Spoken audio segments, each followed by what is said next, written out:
آپ نے اکثر نوٹ کیا ہوگا کہ کبھی آپ فقیروں سے ملیں، درویشوں سے، اور عرف عام میں جنہیں ہم ولی اللہ کہتے ہیں، ان کی نظر میں ان چیزوں کی ویلیو نہیں ہوتی۔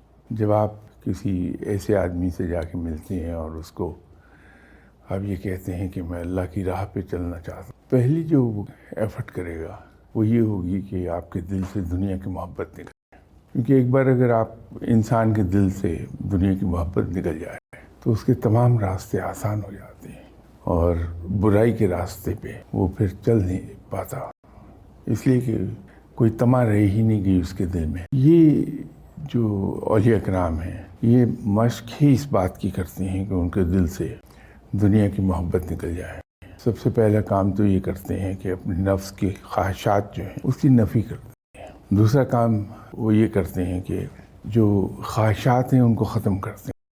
تیسرا کام یہ کرتے ہیں کہ سب کچھ میسر ہونے کے باوجود بہت کم وسائل کے ساتھ زندہ رہنا پسند کرتے ہیں، یا اپنے استعمال میں کم سے کم لاتے ہیں۔ جو کچھ ان کے پاس ہے وہ دوسروں کے لیے حاضر ہوتا ہے۔ تو جب انسان اپنی ذات پر کم سے کم وسائل خرچ کرتا ہے اور خواہشات کا گلا گھونٹا، تو آہستہ آہستہ دنیا کی محبت ختم ہوتی جاتی۔ انسان کی سوچ اور اس کے اعمال، اس پر صحبت کا بہت زیادہ اثر ہے۔